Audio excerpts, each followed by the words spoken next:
kalau misalkan ada udah bisnis sukses, ya udah itu keberhasilan bersama. Kalau misalkan bisnis itu nggak berjalan, ya udah itu tanggung jawab kita bersama. Jadi nggak boleh kita salah-salahan, kita nggak boleh tunjuk-tunjukkan orang kayak gitu.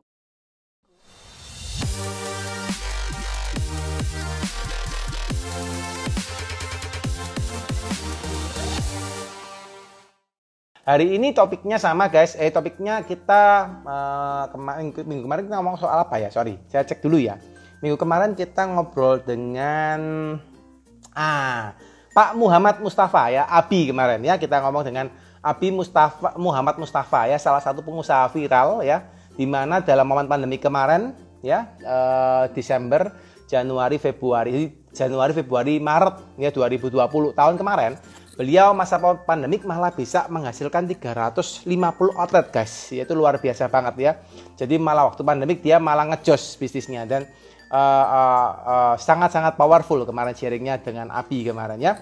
Nah hari ini guys kita juga akan ngobrol dengan topik yang mirip ya, masih dengan seputar kuliner, seputar industri kuliner ya. Hari ini kita akan ngobrol dengan salah satu founder atau CEO dari Mangkokku ya, salah satu pengusaha, salah satu bisnis yang termasuk bisnis yang lagi viral juga ya, bisnis yang lagi hot juga ya, dimana tahun 2020 kemarin baru mendapatkan pendanaan sebesar hampir kalau tidak salah 28 miliar ya, dari apa kemarin tuh ya, dari JWC Alpha, JWC Ventures ya.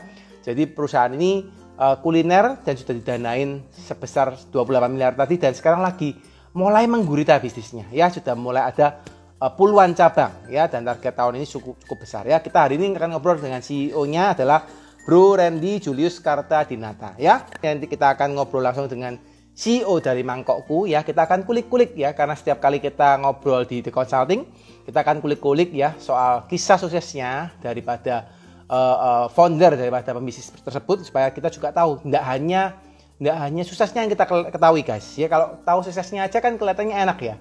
Wah, sudah tahu di pucuknya tuh, lagi di puncaknya tuh gitu ya, lagi sukses-suksesnya. Tapi yang kita harus pelajarin juga bagaimana kondisinya pengusaha tersebut bisa naik guys ya, karena bisnis pasti nggak ada namanya naik terus ya. Kalau naik terus kemarin kayak ya, kalau teman-teman ikutin cryptocurrency itu keren tuh ya, lagi naik to the moon gitu katanya kan gitu ya. Kalau yang kemarin-kemarin, tapi meskipun to the moon ya, apapun itu ya guys, apapun itu, kalau teman-teman coba lihat cryptocurrency yang kemarin minggu lalu itu lagi to the moon semua ya. Tapi tetap aja guys, habis to the moon, habis naik, turun lagi ya. Dan itu selalu akan terjadi di dalam bisnis Anda ya. Nah, so teman-teman, hari ini kita akan ngobrol dengan Bro Randy ya. Kita akan undang Bro Randy untuk join masuk ke tempat kita ya. Hai Bro Randy. Apa kabar brothers? Baik. Salam kenal nih brothers. Ini baru ketemu langsung lewat IG live nih. Belum kenalan secara langsung, tapi ini thank you so much brothers sudah ini ya accept undangan kita untuk ngobrol bareng ya di ini di Ngobis, The Consulting Ngobrol Bisnis ya. Hari ini kita pengen ulik-ulik nih bisnis dari Bro Randy ya, dari Mangkokku yang lagi viral ya brother ya. Ini sudah bukan cabang di Surabaya brothers ya, kalau nggak salah ya. Udah. Kita ada 3 di Surabaya. Wah, mantap. Sudah 3 cabang brothers ya, berarti. Sorry brothers. Lagi di Surabaya ya? Kalau saya hometown Surabaya, tapi kalau kantor Jakarta Surabaya, kita punya kantor Jakarta juga. Di daerah ini Kebonjeruk kantor kita. Oke. Dekat sama kantor kita yang lama. Kantor lama kita di dekat Kemanggisan Kebonjeruk juga tuh. Oh, oke. Kita di Intercon brother. Kalau kantor kita yang Jakarta. Daerah sana. Iya, kalau Surabaya kita di Maijen Kono kantor kita. Gitu. Ini gimana brothers, liburan lebaran di Jakarta aja atau iyalah jaga kita. Nggak bisa kemana-mana juga ya. Iya sih. Kita kan mendukung program pemerintah. Yes. Di rumah aja lah ya, kita lebih aman ya. Timbang nanti terjadi apa-apa seperti di India dan kawan-kawan kan juga cukup ini ya. Naiknya nggak karu-karuan tuh. Iya. Oke. Tapi brothers ini ya apa namanya libur Lebaran gini apa nih rencana kegiatan? Apa tetap stay seperti biasa bekerja atau gimana nih? Tetap kita tetap kerja dong, nggak libur. Tetap kerja ya? Kan buka terus. Ya. Buka terus tuh. Tanggal Lebarannya pun nggak tutup ya brothers ya? Tetap buka, kita tetap buka. Oh tetap buka ya? Wah mantap Jos. Ekspansinya besar-besaran nih. Ya, puji Tuhan lah, lumayan lah Pak. Ya. Oke nih brother, kita biasanya kalau di The Consulting ngobrol bisnis, biasanya kita sih lebih sering ngobrol-ngobrol soal kisah hidupnya daripada ini ya, pembicara dari narasumber ya. Mungkin dari Bro Randy, selama ini kan juga saya sempat baca di reviewnya, kisah hidupnya sampai bisa buka mangkokku ini kan juga bukan satu hal yang ini ya, yang kebetulan gitu ya, pasti ada perencanaan yang sudah dilakukan. Nah, boleh nggak brother? Mungkin kalau diizinkan nih, kita pengen nih dengar kisah hidupnya dari Bro Randy gitu ya, kisah suksesnya seperti apa, mungkin boleh nggak dibagi-bagi ke teman-teman The Consulting nih mungkin? Belum sukses lah Pak, masih perintis lah kita. Siap. Berarti kisah rintisannya ini brother. Ya. Awalnya dulu kan kita buka mangkok itu kan dari Chef Arno, Mas Gibran dan Mas Kaisang lah ya. Ya awalnya sebenarnya kita bukan bisnis yang pengen nge-hype atau pengen viral lah ya. Iya viral emang karena ya one thing two things lah ya. Tapi sebenarnya kita nggak pernah pengen punya impian untuk pengen viral lah gitu. Karena emang pada waktu kita buka itu, karena kita kenapa buka rice bowl, karena emang kita mikirnya itu semua hampir seluruh rakyat Indonesia pasti makan nasi gitu ya, termasuk Ko Deddy juga makan nasi pasti ya. Populasi Indonesia itu udah 200 juta orang lebih tuh pasti semua pada makan nasi gitu. Nah, artinya secara market size itu tuh kita nggak terlalu sulit lah untuk masuk ya ke dalam market rice bowl itu. Nah, jadi itu awal mulanya. Jadi saya dengan Chef Arno, terus akhirnya Mas Gibran dan Mas Kaisang bergabung, akhirnya kita berempat sebagai founders Mangkokku. Ya puji Tuhannya sampai sekarang ya tetap bisa kita jaga konsistensi, jaga kualitas, jaga operasional tetap berjalan dengan baik gitu bro. Itu sih awal mulanya ya. Oke. Tapi awal dasarnya Bro Bro Randy sendiri ini kondisinya memang di awalnya di bisnis kuliner juga atau sebelumnya di bisnis yang lain malah? Dulu awalnya tuh saya kan dulu kuliah di Sydney ya, kebetulan tinggalnya dengan keluarga Chef Arno, keluarga dengan Chef Arno gitu. Awal mulanya dulu kuliah dan kuliah masak ya, tapi lebih kuliah kuliah bisnis lah ya, kuliah bisnis. Tinggal dengan keluarga Chef Arno cukup lama, hampir udah 5 tahun kalau nggak salah ya. Nah, kita belajar lah dari situ. Saya belajar emang dari nol banget ya. Jadi dari kita mulai mulai catering, ada mamanya Chef Arnold tuh mulai catering dari garasi, akhirnya belajar bagaimana sih dengan modal seirit-iritnya bisa menghasilkan barang dengan yang maksimal gitu. Nah, saya belajar dari situ. Akhirnya jatuh cinta lah dengan dunia kuliner. Karena emang ya tinggal sama itu belum bisa masak brother? Belum bisa masak waktu itu ya? Ya masak nasi jadilah. Jadi masak Indomie jadilah. Indomie jadi ya. Siap. Tapi belum yang profesional gitu kan maksudnya ya? Yang enggak lah. Ya yang penting bisa bertahan hidup aja lah. Siap. Jadi negara orang asal bisa masak nasi, masak Indomie udahlah. Ceplok telur jadilah. Yes.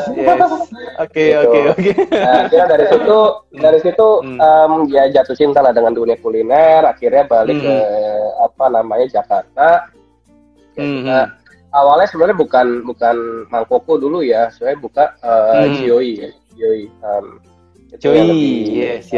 Nah, terus setelah berapa setahunan, 2 tahun baru buka Mangkokku dengan Chef Arno, Mas Gibran dan Mas Kaisang gitu. Itu sih awal mulanya ya. Jadi dari awalnya pertamanya tinggal dengan keluarganya Chef Arnold gitu ya. Lalu dari sana di Sydney waktu itu brothers ya. Kuliah di sana ya selama 5 tahun ya. Terus 5 tahun dari sana Oke, dari sana and then back to Indonesia berarti ya. Dari Sydney Balik apa ya, sempat balik kerja Jakarta. dulu di. Oh, oke. Enggak. Berarti Emang enggak saya sempat. dari lulus itu emang saya langsung nggak ada niatan untuk stay di sana ya. Jadi emang pengen Oke. langsung balik dan kerja di Jakarta sih. Jadi ya langsung balik gitu. Jadi langsung dari sana langsung balik ke ini ya, ke apa namanya, ke Indonesia, brother. Ya. Betul. Apa alasannya, brother? Biasanya kan kalau banyak orang itu kan kalau sekolah di luar gitu ya. Ini kita biar teman-teman juga dapat inspirasi aja sih. Maksudnya biasanya kalau orang kerja di sekolah di luar itu kan banyak sekali mereka juga yang mungkin pengen kerja di luar gitu ya, nggak pengen balik gitu. Kebetulan beberapa teman kita juga banyak juga yang ke Jerman gitu ya, atau ke Singapura mungkin gitu ya. Mereka kerja di sana, sekolah di sana, and then nggak balik kerja di sana gitu ya, nggak pulang Indonesia. Gitu. Apa yang mungkin menyebabkan Bro Randy mau balik ke Indo nih? Apa nih? Apa nama dasarnya? Kenapa? Sebenarnya emang saya udah jatuh cinta sama Indonesia lah ya, itu sih yang. Jadi mau ditawarin kerja di Sydney atau mau apapun ya saya tetap udah komit untuk balik ke Jakarta, Indonesia gitu. Karena emang bukan karena duitnya kah, bukan karena gajinya kah, bukan karena apanya, tapi memang betul-betul dari hati saya sendiri saya ya ada kerinduan untuk balik ke Indonesia untuk bekerja lah di Indonesia. Gitu. Oke. Kerinduannya seperti apa nih, brother? Udah cukup lah 5 tahun lebih kuliah di luar, kita dapat ilmu, ya cobalah kita bangun Indonesia lah dari hal kecil-kecil dulu lah. Nah, mulai dari F&B lah kita gitu. Oke. Jadi karena memang dasarnya seperti itu ya, maksudnya memang timbang kerja di luar mending balik gitu ya. Ya kalau saya ya, nggak tahu ya teman-teman. Yes. Meskipun di luar kelihatannya lebih menarik gitu, brother ya, kalau secara dari salary atau apapun gitu mungkin ya, tunjangan atau apa. Dari kehidupan, dari kehidupan juga sebenarnya lebih enak di luar lah ya. Kalau di Indonesia kita tahu lah ya, kayak banting semua ya. Iya. Healthcare juga di sana lebih enak, tapi kalau di Jakarta ya karena emang udah kerinduan saya, udah hati saya emang mau balik ke Jakarta, ya udah apapun challenge-nya ya udah saya udah oke lah, nggak masalah. Oke. Balik waktu ke Indonesia tahun berapa, brother? Saya 2014 balik. 14 ya. 2014 berarti kurang lebih ya hampir 7 tahun yang lalu ya, kurang lebih. 6 tahun lalu ya, betul. 6-7 tahun yang lalu. Oke. Berarti dari sana balik ke sini langsung buat GOI itu atau buat usaha yang lain? Dulu sih kerja serabutan ya, jualan baju, jualan CCTV, jualan apa lagi ya. Ya gabut lah, ada apa aja bisa dikerjakan lah ya. Sampai akhirnya saya fokuskan untuk sekarang kan emang di Mangkok itu kan saya harus fokus ya, karena saya sebagai CEO-nya, jadi mau nggak mau bisnis lain udah saya bukan sebisa mungkin ya, tapi emang harus coba untuk ditinggalkan lah ya, jadi emang harus fokus di sini. Yes. Karena ini sudah di-funding juga, brothers ya. Iya, tanggung jawabnya besar. Yes. Oke. Penasaran nih, brother, sempat cerita sampai ke Indonesia, balik sini, sempat gabut gitu ya, jualan baju, jualan CCTV gitu ya. Berarti itu masih belum sampai ke ranah kuliner ya, brother ya, masih bekerja istilahnya ya. Dia kerja apa aja gitu ya, pokoknya dari luar tuh langsung ke sini kerja apa aja gitu ya. Iya, kerja apa ya, tapi sempat kerja juga sih di perusahaan orang juga ya, tapi emang saya nggak tahu dari awal emang dulu kan pas di Sydney pun majority orang kuliah di sana pasti kerja lah ya, kerja entah itu magang, entah itu casual kayak misalnya 20 jam dalam 1 minggu. Nah, saya tuh ngerasa kayak nggak cocok deh kerja di bawahnya orang gitu. Ngerti ya, tapi lebih enak tuh kalau kerja sendiri gitu, dengan usaha sendiri, mulai sendiri, itu saya lebih suka gitu. Jadi cara nggak ada boundaries lah ya, nggak ada batasan mau ngapain aja, kayak mau kita bikin apa kayak nggak ada yang perintah kita gitu. Tapi yang lebih enak itu lebih feel free ya, gitu, rasanya bebas. Gitu sih kalau saya ya. Iya, iya, iya, iya, iya. Nah, brother, tadi nyampein ke kuliah apa CCTV, terus habis itu sempat kerja, ikut orang lagi, terus mengenal dunia kuliner itu tahun berapa, brother?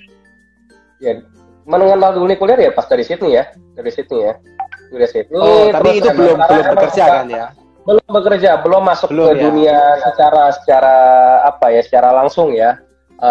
Ya setelah terus beberapa setahun 2 tahun setelah balik Indo tuh kayak teman-teman ngumpul-ngumpul, bikin restoran, ya kan boleh lah kita mulai. Nah, COI itu. Nah, akhirnya jalan ya, puji Tuhan sampai sekarang cukup oke lah ya, berhasil. Terus mulai dengan Chef Arnold, Mas Gibran, Mas Kaisang, Mangkokku ini, dan karena Gio ini kan saya udah nggak incar secara langsung ya, udah nggak secara langsung, udah ada yang jalanin dan udah bisa dilepas lah. Nah, akhirnya saya fokusnya ke Mangkokku gitu, brother. Jadi dari GOI terus habis itu langsung larinya ke Mangkokku berarti ya, Bro Randy ya berarti ya. Oke. Nah, Mangkokku sendiri dirintis mulai tahun berapa, brother? Kita jalan 2 tahun nih. Kita awalnya kan 2 tahun ini ya. 2019 awal ya. Maret April itulah. Nah, officialnya tuh kira-kira Juli. Kita tuh berencana 2 bulan kita ngerencanain. Akhirnya sebenarnya dulu namanya tuh bukan Mangkokku, kita tuh susah kita dulu nyari nama. Mau nyari. Pertama namanya apa, brother? Pertamanya? Ada Mangkok Enak lah, ada apalah banyak itu. Jadi kalau nama itu kita serahkan ke Mas Kaisang untuk mencari nama. Yes. Jadi ada bagian-bagian lah kalau nama-nama. Bahkan nama PT kita tuh PT Pemuda Cari Cuan. Nah, itu Mas Kaisang tuh yang Mas Kaisang yang dapetin ya gitu. Terus yang menu konsepnya, dan saya bagian operasionalnya. Gitu. Ya itu sih awal mula. Jadi dulu tuh cukup spontan, tapi ya puji Tuhannya berhasil ya. Gitu ya. Iya. Itu jalan Tuhan lah. Iya. Saya sempat baca di ini Kompas atau apa tadi, saya sempat baca itu katanya 2-3 bulan persiapan langsung jalan ya, brother ya. Iya, sebenarnya karena Chef Arnold saya terus Mas Gibran, Mas Kaisang ya sebenarnya udah ada sedikit pengalaman lah ya. Nggak ngomong banyak tapi sedikit ada pengalaman di F&B. Ya udah tahu lah kita mau ngapain aja ya. Mulai gimana, jalaninnya gimana, terus untuk menjaga konsistensi seperti gimana ya kita udah tahu lah. Jadi kalau planning kelamaan takutnya nggak jadi. Ya udahlah. Iya. 2 bulan 3 bulan, udahlah kita hajar aja gitu. Keren. 2-3 bulan persiapan langsung jalan tuh keren banget sih menurut saya, karena nggak gampang juga loh ya.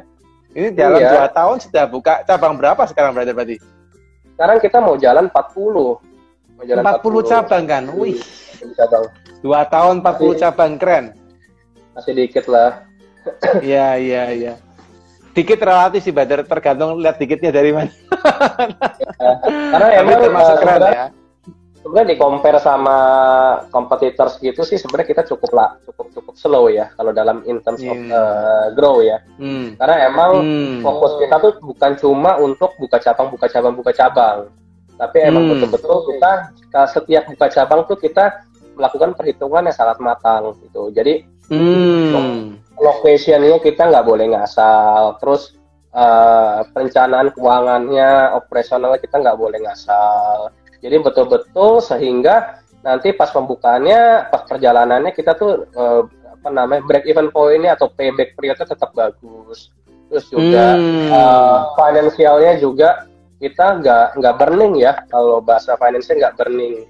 Jadi banyak orang yang udah deh buka cabang 1 tahun 100 atau 200 gitu. Tapi kalau setengahnya itu burning ya kan sama aja bohong, betul ya? Nah, kita tuh di Mangkok kita nggak pernah berpikir buka cabang sebanyak-banyaknya tapi setengahnya mati gitu. Tapi betul-betul kita jaga performance setiap outlet satu persatu, kita ngeliatin seandainya nih kalau misalkan kita buka cabang satu ada yang kurang berjalan, kita mikir nih apa nih yang harus kita bantu ya, apa nih yang harus kita perbuat sehingga cabang ini tuh tetap sehat finansialnya gitu, brother. Jadi nggak bisa ngasal-ngasalnya kita buka cabang sebanyak-banyaknya, tapi ya ujung-ujungnya kita rugi gitu, nggak boleh seperti itu. Nah makanya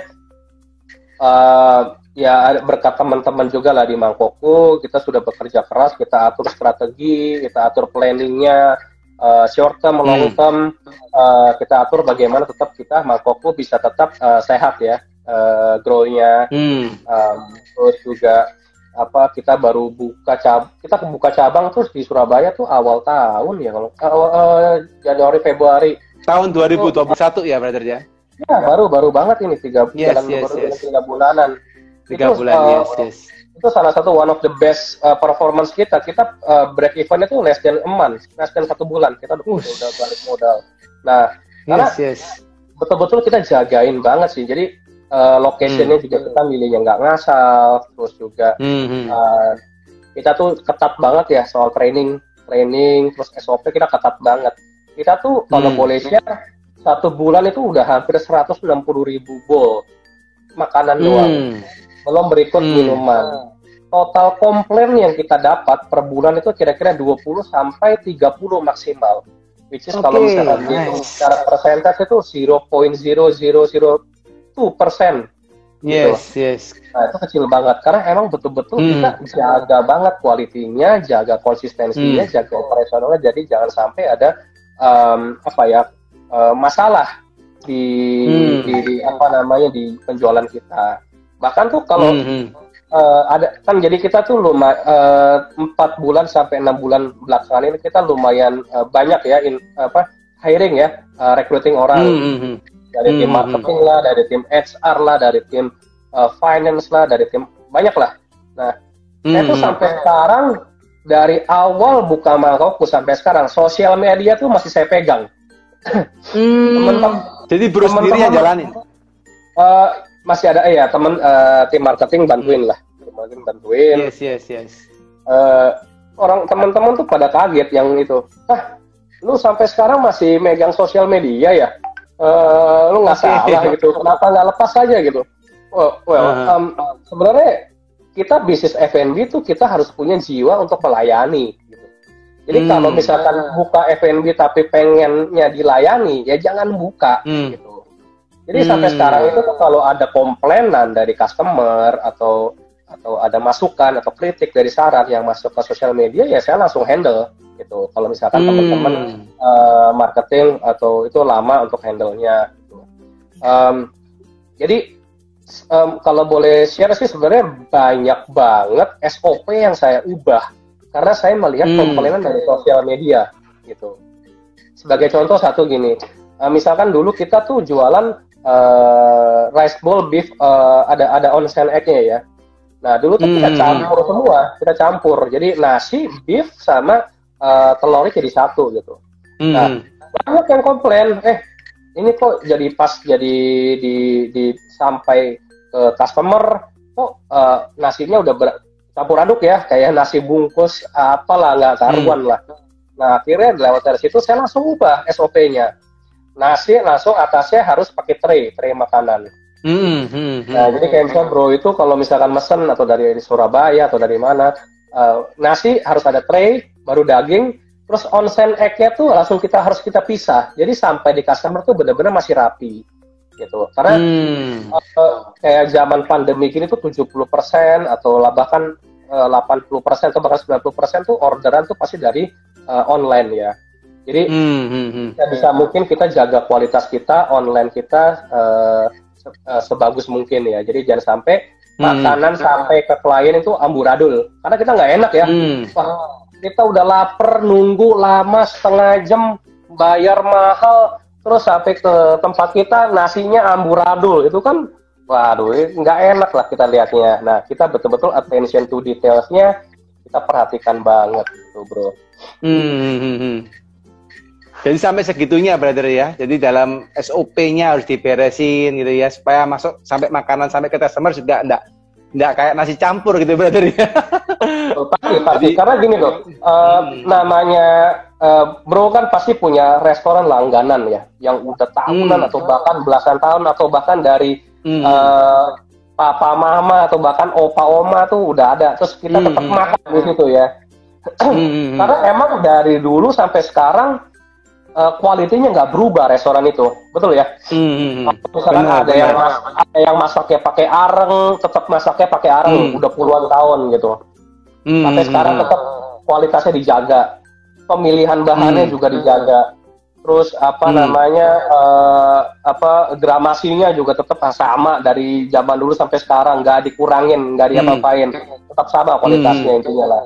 Nah sama di Mangkokku juga kita mau lakuin itu yang sama. Kita nggak mau ubah-ubah SOP-nya, kualitasnya kita nggak mau main-main, kita jaga banget gitu. Jadi menurut saya tuh mulut ke mulut atau word of mouth itu paling penting, very powerful. Lebih penting dari ads, lebih penting dari advertisement, lebih penting dari promotion, lebih penting kalau kita endorse orang dan lain-lain gitu. Jadi mulut ke mulut itu penting banget sih kita. Jadi itu salah satu powerful tools yang tetap kita pakai sampai sekarang yaitu adalah kualitas gitu. Nah, kalau boleh jujur tuh nggak tahu deh, marketing budget kita tuh mungkin salah satu yang paling rendah di antara seluruh F&B lain lah. Kita tuh cuma spend 1% marketing budget kita. 1% brother. 1% doang. Kita tuh cuma pakai marketing itu cuma paling ya ads di Instagram, di Facebook, udah selesai. Kita nggak pernah aneh-aneh, kita nggak pernah nggak pernah keluarin duit aneh-aneh lah untuk advertisement dan lain-lain gitu ya. Jarang banget apa yang nyebabin bisa marketing budget seminim itu brother? Apalagi kan kalau biasanya bisnis baru ya masuk ke dunia F&B gitu ya. Terlepas dari siapapun tuh yang mendirikan kan tetap akan ada namanya budget untuk iklan dan kawan-kawan karena biar orang ngerti. Tapi apa yang bisa menyebabkan kok sampai mangkokku cuma 1% ya? Itu cukup nice sih dengan budget yang sekecil itu maksudnya gitu ya? Ya ada budget 1% itu. Jadi sebenarnya balik lagi yang tadi saya bilang, marketing strategi paling powerful adalah kualitas gitu. Kualitas. Jadi mau kita saya selalu bilang. Sebetulnya saya mentor juga di Gita Rasa ya. Itu kita dari Intisan Saraf juga dengan Chef Arnold, dengan Kopi Kenangan, dan kita di support oleh GoFood ya. Jadi betul-betul saya selalu bilang kalian percuma lah mau pakai 50% budget marketing kalian untuk promosi, tapi kalau kualitas makanan kalian amburadul itu nggak akan membantu kalian gitu. Berbeda kalau misalkan kalian jaga betul-betul kualitasnya dari awal sampai akhir, pemilihan bahannya, cara masaknya, kalau kalian jaga banget, itu kalian nggak usah pakai marketing aneh-aneh, orang tuh tetap beli gitu. Ya kan? Jadi kalau dalam dunia F&B itu sebenarnya simpelnya itu ada 3 step, brother. Jadi pertama tuh step pertama adalah people know your brand. Orang tahu brand kalian tuh seperti apa. Oh, mangkokku nih, mangkok lu, mangkok gue, mangkok kita. Itu, orang tahu brand kita. Yang kedua setelah itu adalah people buy your product. Jadi orang beli produk kalian. Beli nih mangkokku. Ada endok inilah, ada endok itulah, ada beef ini, beef itu. Yang ketiga adalah people return to buy your product. Gitu. Yang ketiga ini adalah yang paling penting. Karena untuk kita bisa sustain, kita nggak mau dong kita punya restoran tapi cuma 3 bulan terus tutup gitu kan, nggak kan? Tapi kita pengen sampai anak cucu kita puluhan tahun tetap eksis tuh restoran. Nah makanya 3 cycle ini harus betul-betul kita punya, harus kita jaga. Jadi people tuh harus return lagi untuk beli produk kita. Nah kita cukup percaya diri dengan menjaga kualitasnya, konsistensinya, servisnya juga. Makanya kita cukup dapat loyal customer tuh cukup banyak, brother. Gitu. Jadi orang datang untuk beli lagi, itu tuh cukup angkanya cukup tinggi lah kalau kita bilang ya. Kita cukup boleh dibanggakan lah. Nah, makanya dengan marketing budget yang seminim mungkin pun ya kita udah dapat balik return customer-nya cukup tinggi, brother. Gitu. Yes. Menarik. Salah satu strategi yang mungkin kita harus pikirkan gitu ya guys, jadi bahwa kondisi kita nggak perlu juga mikirkan hanya budget iklan seperti yang Bro Randy disampaikan ya, bahwa malah quality yang harus kita perhatikan gitu ya. Jadi jangan mikirin nge-ads tapi kualitasnya hancur gitu ya. Juga puyeng juga. Yes. Nah, brother, kalau boleh sharing nih, brother. Bro kan sekarang sudah punya 40 cabang gitu ya, di mana dari mungkin ada istilahnya kalau Bro punya central kitchen, kalau di F&B I don't know ya, mungkin caranya Bro seperti apa, tapi kalau sudah punya banyak cabang kan bisa central kitchen dan kawan-kawan, lalu sampai kepada deliver ke mungkin ada mungkin asisten koki gitu kali ya, helper atau I don't know gitu ya, yang di outlet itu bagaimana Bro bisa mengontrol quality di setiap outlet sama, brother? Jadi ya betul, sebenarnya untuk restoran yang udah punya cabang banyak itu sebenarnya wajib untuk punya central kitchen gitu. Yes. Jadi, kalau central kitchen kita tuh ada 2, satu di Jakarta dan satu Surabaya. Jadi yang Jakarta itu untuk market ya nanti kalau kita mau ekspansi ke Indonesia bagian barat ya itu melalui di central kitchen di Jakarta. Terus mungkin nanti untuk Surabaya itu cater untuk East Indonesia gitu. Nah itu step pertamanya. Jadi sebenarnya kalau central kitchen itu untuk kita sebenarnya 80% pekerjaan berat tuh ada di central kitchen. Jadi bikin saus, bikin makanan yang setengah jadi, bikin bumbu-bumbuan dan lain-lain itu semua di central kitchen. Jadi sampai di outlet kita punya base-nya itu konsisten semua, brother. Konsisten semua gitu. Jadi training itu kita tuh sekitar 2 minggu sampai 3 minggu. Jadi setelah itu langsung kita tahulah ini orang udah lulus apa enggak probationnya. Nah setelah itu langsung masuk ke outlet. Jadi kata kasarnya orang nggak ada skill apapun, masak apapun, masuk ke kitchen kita tuh dengan di training sesimpel mungkin tuh bisa ngelakuin lah. Sorry. Dan rasanya itu sama semua. Dan konsisten semua gitu, karena emang semua pekerjaan berat selesai di central kitchen, ada gitu. Jadi jaga konsistensinya, jaga SOP-nya betul-betul kita ketat. SOP itu kita tuh punya SOP tuh bisa belasan ya untuk ini di luar menu ya, di luar menu kita punya SOP tuh banyak banget. Jadi kita sangat strict banget untuk jaga SOP kita sangat detail gitu, berada gitu sih. Jadi memang itu harus dilakukan supaya bisa jagain gitu ya, brothers ya, kualitasnya ya. Oke. Jadi orang dari manapun kalau misalnya sampai ke outlet, mereka misalnya belajar simple cooking, mereka udah bisa lakuin gitu, nggak perlu yang sampai kualitasnya bisa berubah gitu ya, karena simple udah diatur sedemikian rupa gitu mungkin, brother ya. Yes, tapi emang beda ya, kita nggak terlalu nggak fast food ya kayak KFC atau McDonald atau AW atau apapun itu tuh masih casual dining lah, yang pasti ada proses masaknya di dapur di outlet gitu. Tapi emang betul-betul kita jaga banget lah SOP-nya, jadi jangan sampai orang itu di setiap outlet tuh rasanya beda-beda, kan nggak enak juga ya, rasa di Jakarta Barat sama Jakarta Timur kok beda ya gitu. Nah kita nggak mau sampai itu kejadian di tempat kita, brother.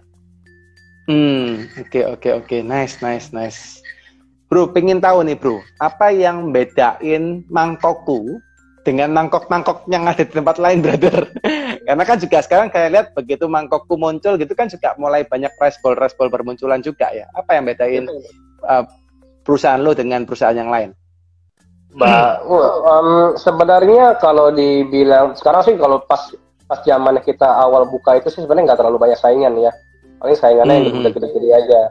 Nah pas kita di-invest, kita di-announce itu tuh udah banyak banget lah, menjamur lah rice bowl lainnya. Yes, benar.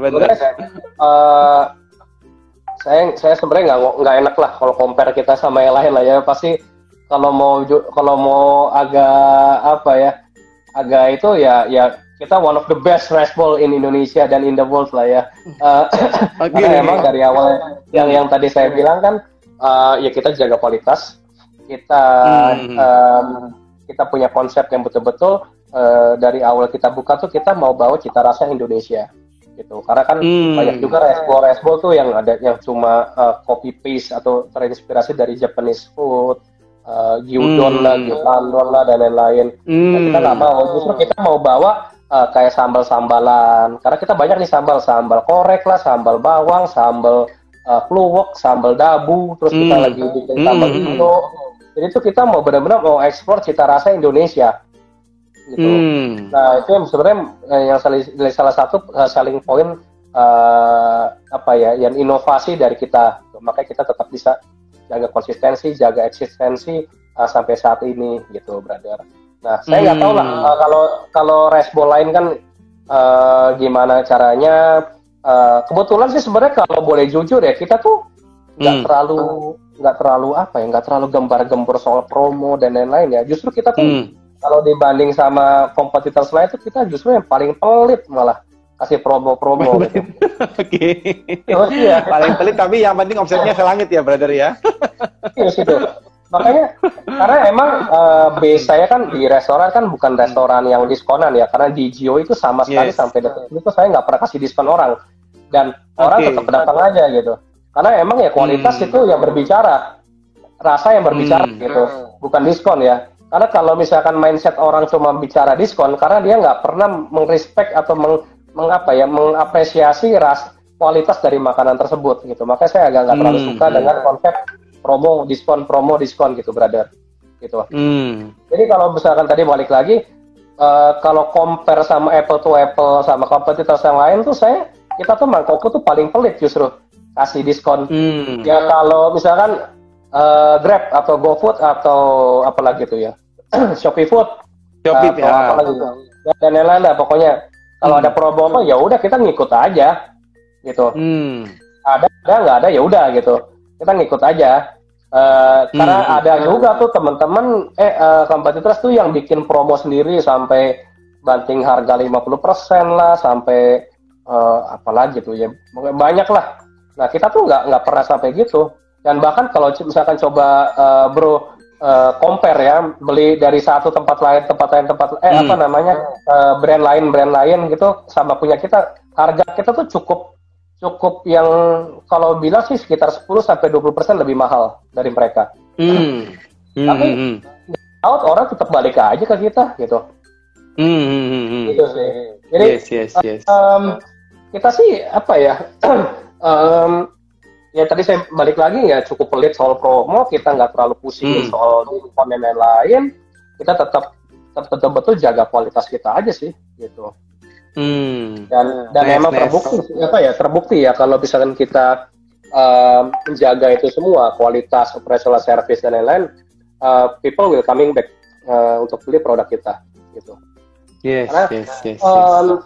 Sampai hari ini pun ya gross profit margin kita masih sangat healthy, terus EBITDA kita juga masih sangat healthy, payback period kita juga sangat healthy, jadi nggak ada alasan kita untuk misalkan mendowngrade brand kita untuk dari hal-hal yang ya sebenarnya nggak perlu gitu, brother. Yes. Saya sempat baca tadi di berita juga katanya, bro, kalau bahasanya endoknya itu ya kan Mangkok kan juga banyak menu endok gitu ya. Itu 2 hari harus diganti, brother ya. 2 hari harus diganti itu ya. Oke. Itu nggak malah ningkatin cost ya, brother ya, Kak, seperti itu ya. Dulu kalau kita boleh sharing kan banyak tadi kan ada suka dukanya dan lain-lain ya. Sebenarnya 3 bulan di awal kita buka Mangkok itu kita betul-betul babak belur juga sih. Babak belur kita waste kita tuh hampir sekitar 20% ya, belasan persen ya waste kita uang. Karena kita terus nih waste-nya karena emang dari kita sendiri, dari apalagi dari Stefano tuh kita nggak pernah mau pakai bahan-bahan yang frozen sama sekali, nggak mau pakai bahan frozen, kecuali kita pakai bahan frozen itu cuma 1 item doang kalau nggak salah ya, itu yang kayak burger slice-nya doang, itu bahan-bahan yang dibekuin gitu, kayak chicken. Terus apalagi telur, beef, kita semua datang fresh. Datang kita selalu fresh. Chicken kita tuh ya boleh dibilang sih setiap 2 hari itu orang kirim baru ya, kirim baru. Telur kita juga selalu baru, fresh. Makanya sampai detik ini kita jualan udah berapa juta bowl itu dari 2 tahun tuh sama sekali nggak pernah ada krisis makanan kita apa namanya kualitasnya kurang bagus lah atau apalah itu kita sampai saat ini nggak pernah ada gitu, kecuali emang kalau misalkan ditinggalin berapa jam ya basi ya itu normal lah karena emang kita sama sekali nggak pakai bahan pengawet ya di makanan kita gitu. Tapi betul-betul kita nggak pernah pakai bahan-bahan yang yang kalau boleh dibilang yang low quality lah ya gitu. Jadi kita benar-benar jaga first in first out-nya kita juga jaga betul-betul bagus, dan hampir saat ini tuh waste kita tuh udah belajar dari situ tuh udah 0,something% lah waste kita ya dari hampir nggak ada. Jadi kita benar-benar operasional kita tuh kita genjot abis, kita kita perhatiin banget, jadi jangan sampai ada waste yang nggak perlu gitu brother. Oke, nice. Ya, ini buat teman-teman juga yang pengusaha kuliner ya, guys. Jadi kalau waste satu item yang mesti kalian perhatiin ya. Kalau nggak diperhatiin bisa jadi COGS-nya gede tuh ya, dan akhirnya bisa jadi profit marginnya akhirnya tipis banget. Ya, ini memang harus dipelajarin gimana caranya biar sampai nggak waste-nya besar ya. Oke, anyway brothers, kita mundur dikit brothers ya. Mungkin teman-teman juga biasanya gini kan, sekarang ini kan banyak sekali juga perusahaan-perusahaan tuh yang teman-teman startup gitu ya, yang mereka berusaha untuk mengadu nasib gitu ya di bidang F&B gitu ya. Dimana mungkin karena kondisi corona ini kan juga dilihat F&B kan banyak sekali yang bermunculan, karena mungkin bagi teman-teman juga merasa F&B salah satu usaha yang paling populer sekarang gitu ya bagi banyak orang lah ya. Tapi mereka juga sometimes nggak bisa langsung menemukan partner gitu ya, karena kan mencari partner kan nggak gampang. Satu sisi untuk mungkin chemistry dan kawan-kawan. Tapi Brothers tadi sempat cerita bahwa waktu ketemu dengan partners dengan 2-3 bulan bisa langsung ketemu, klik langsung bisa buka, dan itu sangat luar biasa gitu ya. Nah, bagaimana nih Brothers kalau misalnya dari history mungkin Brothers waktu menemukan partner seperti apa tuh? Nyari partners itu sebenarnya kayak jodoh lah ya. Jodoh, nyari istri, nyari suami lah itu. Jadi sebenarnya agak susah juga lah. Saya sering banget sih juga ditanyain seperti ini. Gimana nyari partner atau nyari apa bisnis partner? Well, sebenarnya itu jodoh-jodohan lah ya. Kalau jodoh, bagaimana saya bisa mengatur sih? Cuma Tuhan yang bisa mengatur gitu. Tapi mungkin yang saya bisa jelaskan, mau partner sebaik apapun itu pasti akan ada waktunya kita nggak cocok gitu. Saya dengan Chef Arnold, dengan Mas Gibran dan Mas Kaisang kita pernah ada waktunya kita nggak cocok, ada waktunya kita saling nggak setuju satu ini dengan itu, kita ada itu pasti ada dimanapun itu ya, sama lah kayak suami istri, saya sama istri saya juga kadang ada nggak cocoknya juga, ada ributnya juga gitu. Tapi yang harus kita pegang terus adalah kedewasaan aja sih, kedewasaan. Gitu. Kita boleh bertengkar, kita boleh beda pendapat, kita boleh setuju nggak setuju dalam suatu hal mutusin itu, tapi setelah kita keluar dari meeting tersebut ya kita harus setuju, kita harus satu suara gitu. Jadi jangan sampai kita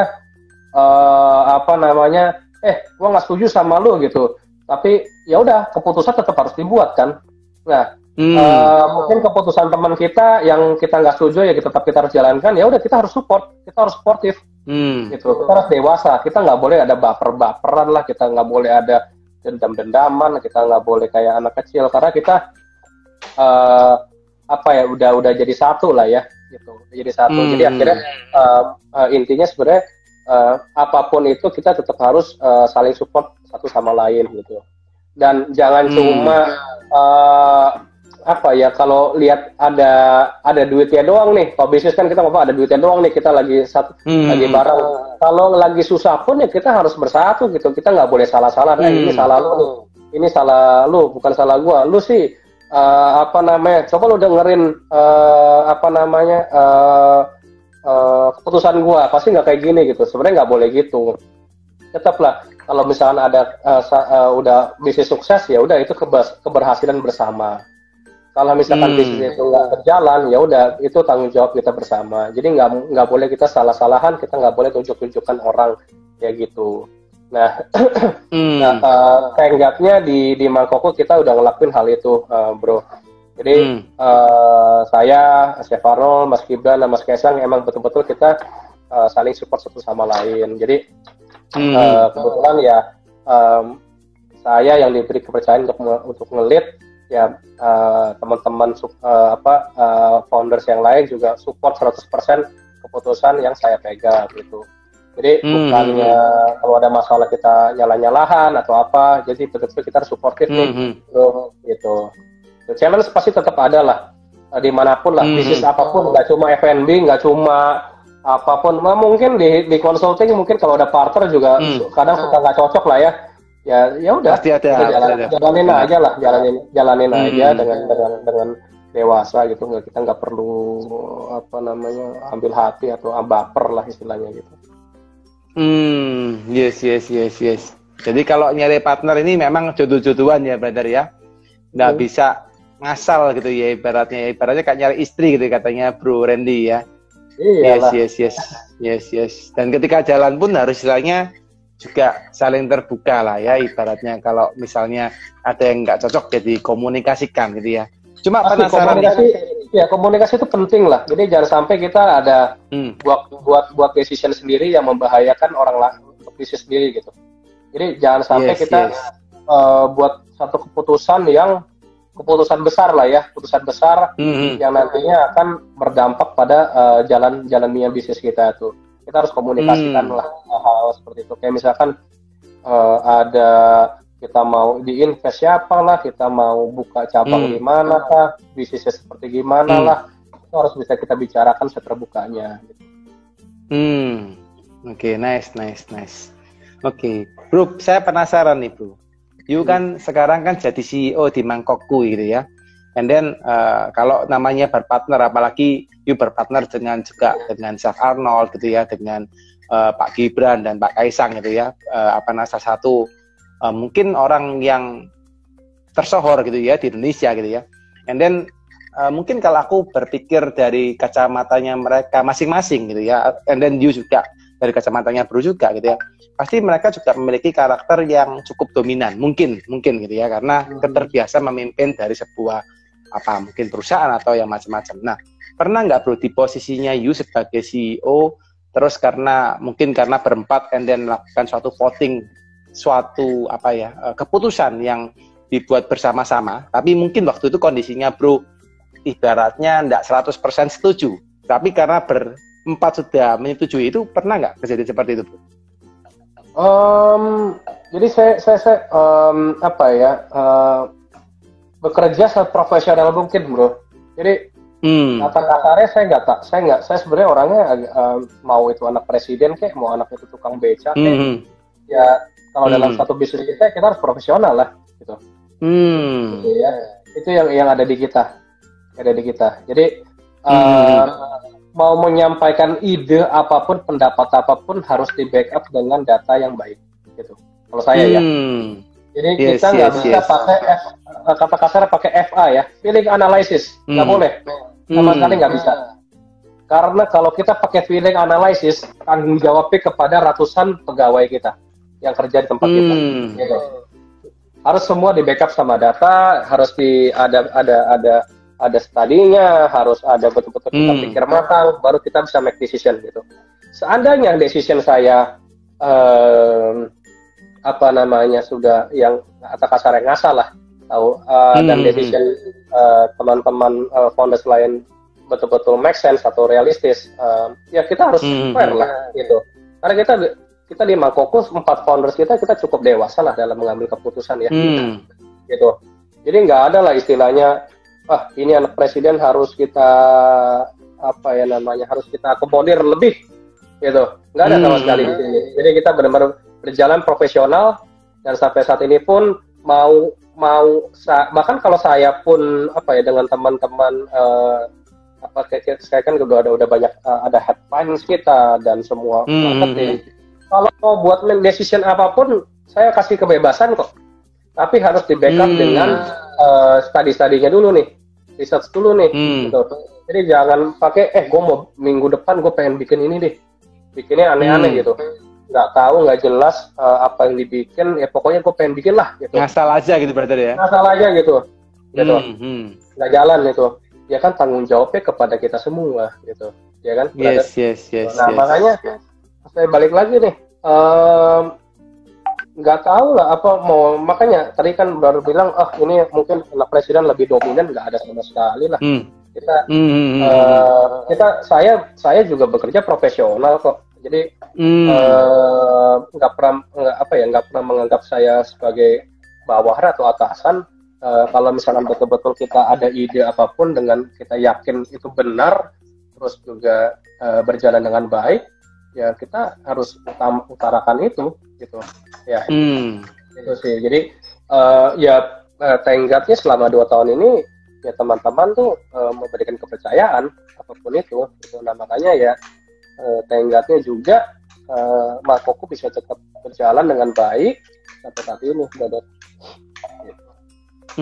Nice. Jadi buat teman-teman ya yang berpartner, ini salah satu sharing dari CEO keren gitu ya, dari Bro Randy ya, bahwa ketika Anda membuat keputusan, karena as a CEO memang seharusnya memang Anda bekerja, ya Anda yang buat keputusan gitu ya, seperti yang Bro Randy sampaikan, siapapun itu tidak bisa juga istilahnya, kalau memang Anda yang mengelola perusahaan, dipercaya sebagai CEO, ya Anda yang harus melakukan misalnya mengemudi kapal, istilah gitu, kapalnya Anda yang kemudiin gitu ya, nggak perlu Anda pikirin tuh, kalau seandainya partner minta A, minta B, ya juga harus dipelajarin ya, bahwa nggak bisa keputusan itu dibuat oleh daripada partner, harus Anda yang putuskan karena Anda sebagai CEO. Keren. Ya sebenarnya CEO itu ya cuma nama doang lah. CEO itu cuma nama doang lah. Jadi intinya kalian mau dalam posisi apapun, bahkan saya suka men-challenge untuk teman-teman yang bekerja di Mangkokku ya. Bikin ide bikin next week misal next month, atau dalam 2 bulan 3 bulan lagi, tim marketing apalagi bikin ide apa nih, ide ini kah, ide itu kah, ya udah silakan bikin aja, nggak masalah. Tapi pengen tahu kenapa kamu bikin itu gitu, terus impact-nya ke apa. Saya selalu nanya, objektif kalian bikin ini tuh apa? Apakah menambahkan exposure kah? Apakah itu menambahkan sales kah? Menambahkan apa? Kalau misalkan nggak ada nama apapun, ya kenapa harus dilakukan?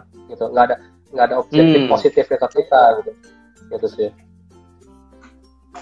Nice ya.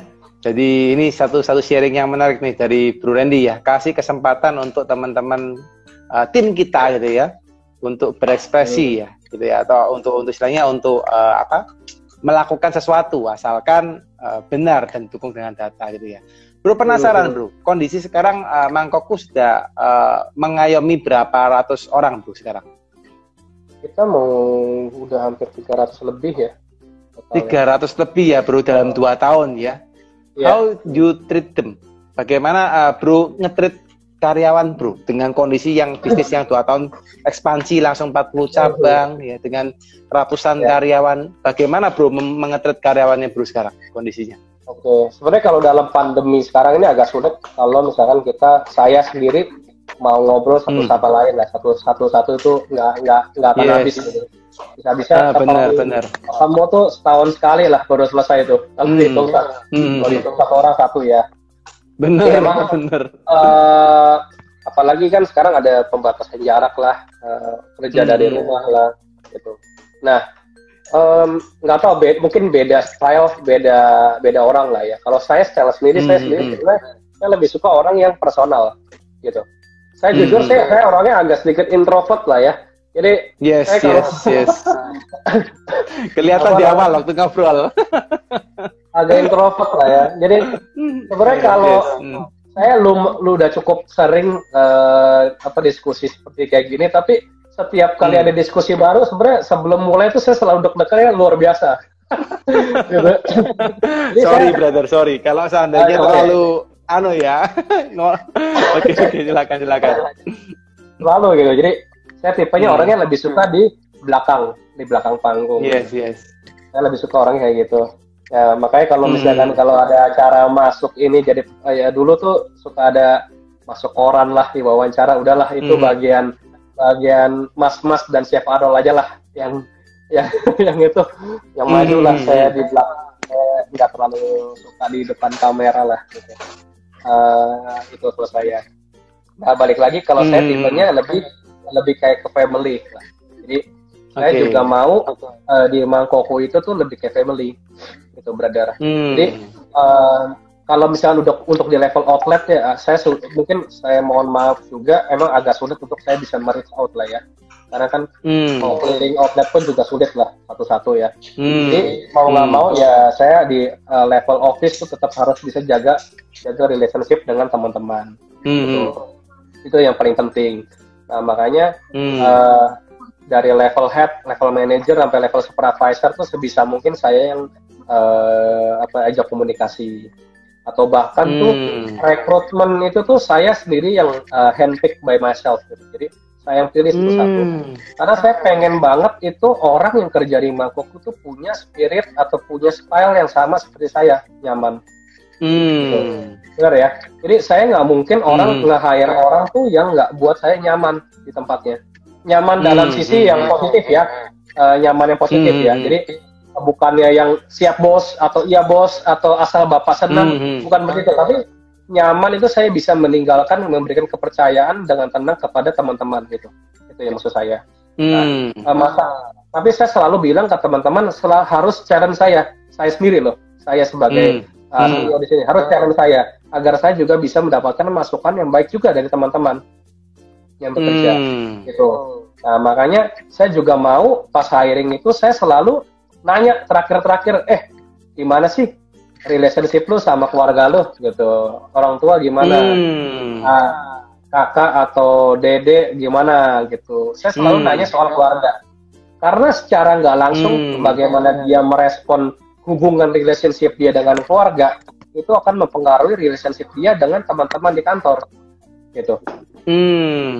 Nah, makanya tuh kalau di Mangkoko tuh kita tuh dalam 2 tahun ini untuk level head office itu tuh kita tuh cuma ada 1 orang yang keluar dari tempat kita. Itu pun gara-gara dia mau bantu keluarganya di rumah ya. Jadi tuh turnover kita di level office tuh cuma nggak tahu berapa ya, cuma di bawah 2% ya. Yes.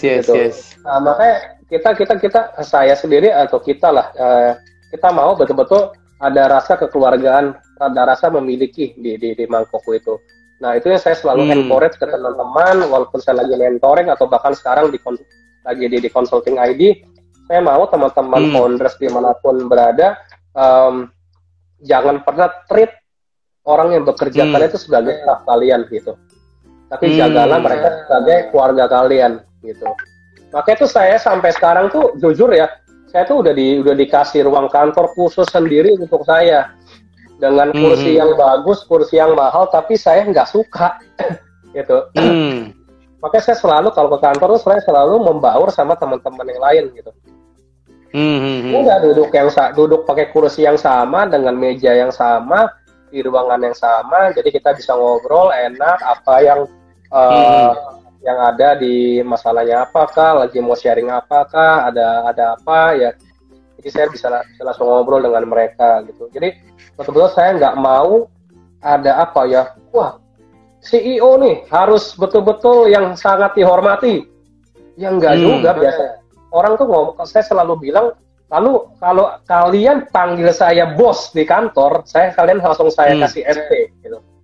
Saya paling nggak suka dipanggil bos gitu. Jangan, banyak juga yang panggil bapak apa gitu. Bisa mungkin jangan panggil bapak, panggil nama kayak panggil santai aja gitu. Saya nggak pernah mau ada jaga jarak lah di antara kita. Jadi betul-betul saya rasa tuh respect itu bukan suatu yang yang harus dipaksakan lah ya gitu. Tapi betul-betul respect itu adalah relationship kita kepada sesama kita, pada teman kita, pada yang bekerja sama kita gitu.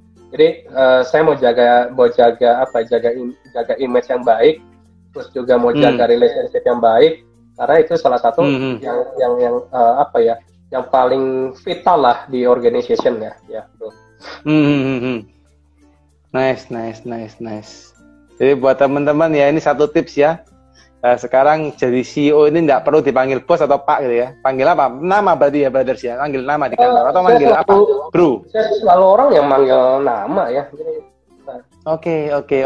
Jadi yuk gunain kulturnya ini ya. Mungkin di Sydney kan lebih ini ya, lebih umum ya. Orang kalau bekerja panggil nama. Kalau di Indo kan memang nggak banyak ya. Biasanya mereka panggil Pak atau panggil Ko mungkin gitu ya, atau panggil apa? Mungkin ya ada Mas, juga kalau di Jawa kan ada juga yang apa ya, yang masih muda-muda ya, yang masih muda-muda yang baru selesai kuliah kah, atau yang baru kerja di setahun 2 tahun yang join, yang umurnya juga jauh di bawah saya, pada manggil Koko lah gitu ya, nggak apa-apa. Koko ya. Ini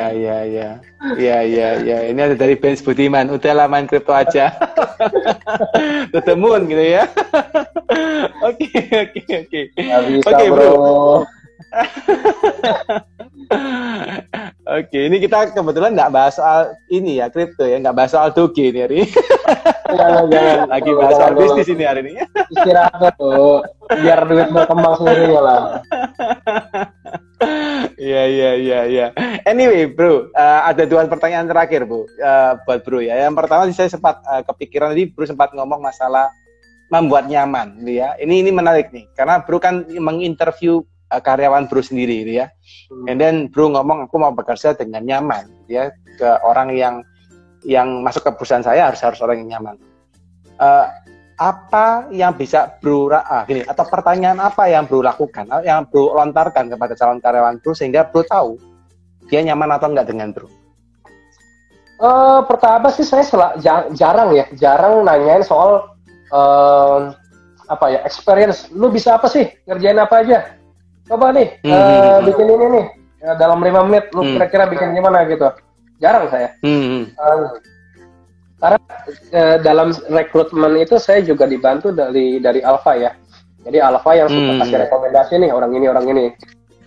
Dan saya yakin kalau misalkan ya kita dapat CV itu kan kita bisa lihat kalau experience-nya kayak gimana ya. Kalau udah experience-nya di kalau saya sih simple ya. Saya selalu nyari orang yang dalam satu perusahaan tuh minimal 2 tahun atau 3 tahun gitu. Kalau misalkan dalam setahun dia lompat gitu,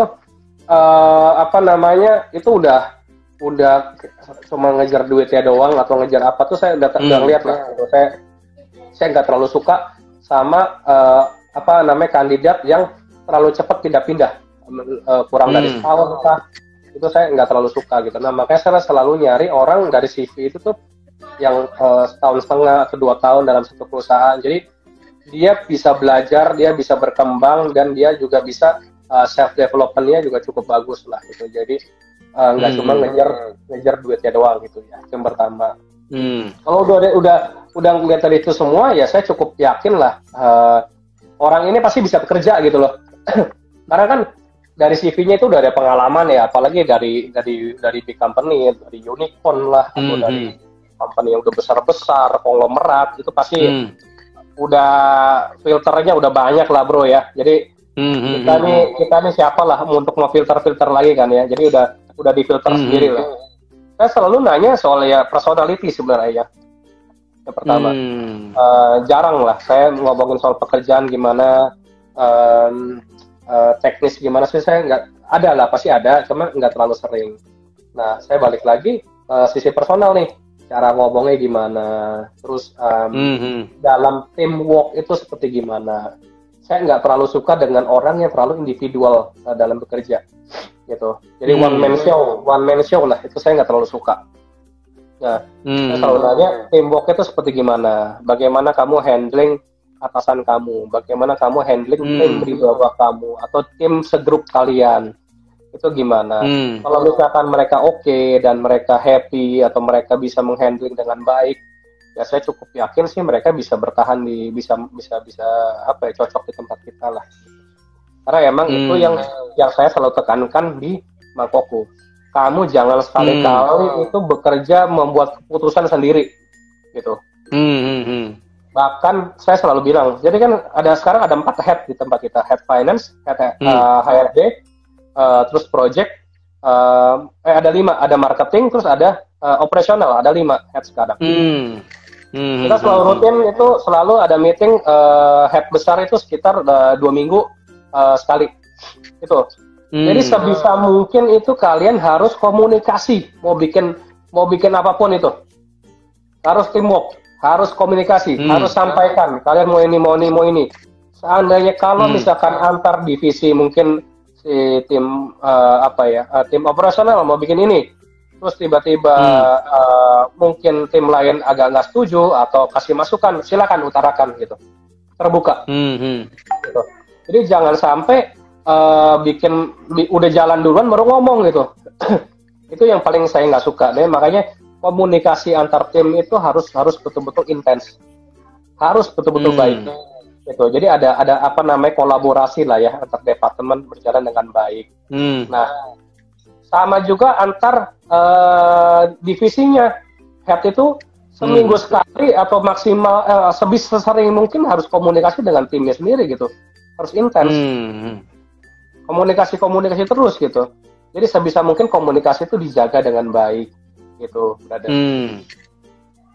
Nice. Jadi komunikasinya ini malah bro yang fasilitasi supaya mereka bisa ngobrol ya bro ya. 2 minggu sekali minimal harus bisa meeting ya untuk ngobrol antar departemen. Yes. Keren. Oke. Anyway, brothers, kalau kita mau kulik-kulik nih banyak nih yang mau tak tanyain gitu ya. Cuma mengingat waktu juga karena sudah lebih daripada tenggang waktu yang kita pertama rencanakan 1 jam, kurang lebih sudah 1 jam lebih. Anyway, satu pertanyaan terakhir, brother, sebelum kita akhirin dan bro bisa kembali ke keluarga karena saya pinjam nih waktunya sebentar gitu ya. Oke. Yang terakhir, brothers, ini mungkin support gitu ya, mungkin kata support atau pesan dari brothers kepada teman-teman UMKM ya, karena saya yakin dan percaya ini acara hari ini akan kita publish tidak hanya di Instagram brothers, kita juga akan masukkan ke channel YouTube, ke Spotify dan kawan-kawan. Nah, so pasti juga akan banyak yang menonton dan mendengarkan gitu ya. Mungkin ada brother pesan-pesan gitu ya untuk teman-teman yang mungkin sekarang lagi mengalami masa pandemi COVID yang belum tahu kapan selesainya gitu ya. Kalau teman-teman ngomong katanya 2020 selesai, tapi kelihatannya kok belum gitu ya. Tapi I don't know, kita nggak berharap lebih lama brothers ya, tapi kita berharap lebih cepat. Tapi kan kita harus prepare for the worst gitu ya. Apa nih brothers? Apa kata penutup yang bisa brothers sampaikan ke teman-teman UMKM? Wah, panjang ini pertanyaannya, bagus soalnya nih. Siap, mau nggak brothers? Siap. Jadi sebenarnya balik lagi ke titik nol, kalau saya boleh bilang. Titik nol. Titik nol artinya kalian tuh bikin bisnis sebenarnya purpose-nya tuh apa sih? Gitu. Karena saya tuh selalu di Gitarasa tuh 1 kali batch itu bisa ribuan orang ya yang daftar UMKM. Bisa 2.000 sekali batch. Nah, kita tuh selalu bilang purpose kalian bikin UMKM atau bikin startup atau bikin FMB itu apa sih? Apakah cuma untuk ini mangkokku lagi nge-hype nih, yuk kita bikin rice bowl lagi yuk. Atau misalkan si kopi kopi janji jiwa atau kopi kenangan lagi hype nih, yuk kita bikin kopi lah gitu. Nah, makanya sepanjang jalan itu tuh ada 10-20 merek kopi gitu. Kalau di jalanan ya kita ngelihat apa sih sebenarnya purpose kalian? Apakah cuma ngikutin hype atau benar-benar kalian tuh punya purpose yang jelas dalam bisnis kalian gitu. Saya tuh jarang banget ketemu sama bisnis yang cuma ngandelin hype itu bisa sukses. Itu hampir jarang banget saya bisa ketemu itu. Tapi kalau bisnis punya purpose, tujuan yang jelas, saya cukup percaya bisnis itu akan berjalan dengan sustain ke depannya gitu. Jadi pertama sih betul-betul harus kalian punya purpose, tujuan bikin F&B itu ya, yang pertama. Terus idenya? Jadi kayak misalkan kalian mangkokku tuh kita punya ide, wah ini punya rice bowl kok di Indonesia kok lebih banyak rice bowl yang lebih kayak Jepang-Jepangan ya atau apalah gitu. Nah, kok belum ada yang makanan betul-betul yang mengeksplor cita rasa Nusantara, sambal-sambalan. Karena dari Sabang sampai Merauke tuh kita punya sambal tuh banyak banget ya, brother. Benar. Mau orang paling kaya di Indonesia atau orang paling miskin di Indonesia, semua tuh makan sambal. Nah, saya punya moto tuh di mata sambal kita tuh sama.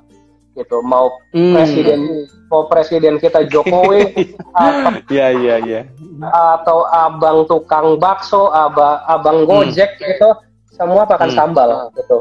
Sambal sambal untuk presiden sama sambal untuk ojek ya sama, bumbunya resepnya sama, betul ya? Benar ya? Benar. Jadi di mata sambal kita sama. Nah, makanya itu kita punya ide, yuk kita ekspor yuk sambal-sambalan Nusantara, kita budidayakan. Daripada keburu disikat atau dibudidayakan oleh negara tetangga kan, lebih baik kita sebagai anak bangsa kita membudidayakan gitu. Terus juga kita mesti tahu nih kompetitor kita siapa, produk yang kita mau buat itu apa, harganya seperti gimana. Terus kayak kita juga mesti tahu nih market size-nya seperti gimana, apakah itu market yang niche atau market yang besar kayak rice bowl nih kayak kita. Karena kan populasi orang Indonesia udah 200 juta lebih, ya makan nasi semua ya, itu kan nggak terlalu sulit lah ya untuk kita bisa masuk ke market tersebut gitu. Terus visionnya juga mesti jelas, brother. Jadi jangan sampai kita bikin something yang sebenarnya kita tahun depan itu bingung mau ngapain gitu. Jadi mesti jelas nih. Kayak Mangkokku pun kita dalam beberapa bulan ke depan kita jelas nih mau ngapain aja plan-plannya. 2 tahun, setahun depan, 2 tahun lagi, 3 tahun lagi itu kita udah planning nih. Kita mau ngapain, buka di mana aja, bikin menu apa aja dan lain-lain. Kita udah planning sampai segitunya. Gitu. Jadi jangan sampai kita punya bisnis cuma bertahan 3 bulan doang. Sisanya udah nggak lama doang. Kita nggak mau seperti itu gitu. Nah, itu sekedar tips dari saya. Nah, mungkin yang terakhir untuk teman-teman itu sering-sering lah untuk market research, sering-sering lah belajar. Karena kita pandemi itu udah setahun lebih ya, brother ya. Nah, kita di Mangkokku tuh selalu work from home, 50% atau bahkan 75%. Kayak sekarang tuh saya selalu ke teman-teman tuh ya udah deh 50% lah, atau bahkan 70%, atau sebisa mungkin kerja lah dari rumah gitu. Itu kalau saya sendiri pun kerja dari rumah tuh nggak bisa nganggur gitu. Ini belakang saya ini kasur nih, jadi tinggal tidur aja nih kalau itu. Tapi saya nggak bisa gitu. Ya harus riset terus, harus belajar terus, harus baca buku, harus dengerin podcast, dengerin YouTube, dengerin The Consulting ID. Harus dengerin topik-topik yang untuk menambah ilmu kita gitu. Jadi sebagai, saya nggak tahu lah itu jabatannya CEO lah atau direktur lah atau apapun jabatan kalian namanya, itu sebenarnya nggak terlalu penting. Tapi betul-betul kalian jangan pernah menyerah lah gitu. Jangan pernah menyerah, tetap terus belajar, tetap cari tahu,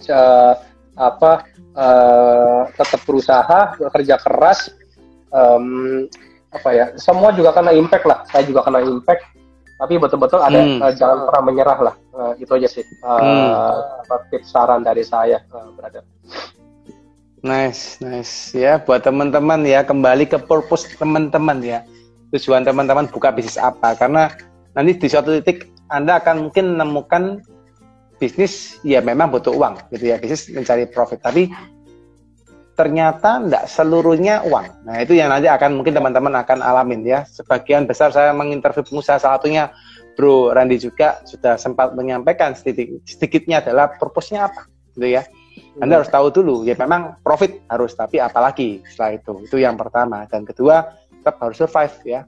Tadi Bro Randy juga sempat sampaikan beberapa macam saran ya, tapi yang paling penting tetap harus survive, kita tetap harus fighting ya, kondisi seperti ini. Cari cara ya, tadi Bro Randy juga sempat sampaikan sebagai CEO belakangnya kasur, tapi ya waktu WFH pun tidak tidur gitu ya.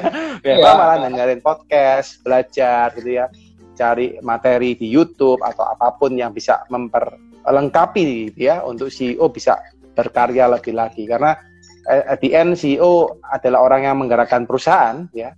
Kalau sudah kita menggerakkan perusahaan, kita tidak punya knowledge ya juga amsyong juga gitu ya, harus punya knowledge caranya menggerakkan perusahaan pasti. Oke, anyway teman-teman juga yang belum subscribe atau follow Bro Randy ya, silakan langsung di follow ya, ataupun untuk Mangkokku ya silakan, biar bisa in touch dengan Bro Randy dan Mangkoku ya. Ya. Anyway, sekali lagi thank you brothers atas sharingnya yang luar biasa. Nanti kalau pas saya mampir ke Jakarta, saya akan mampir ke tempatnya Bro, sharing-sharing ya, biar bisa belajar juga dari Bro. Thank you brothers. Salam buat keluarga, sehat-sehat terus brother. Dan malam semua teman-teman. Thank you, bye-bye.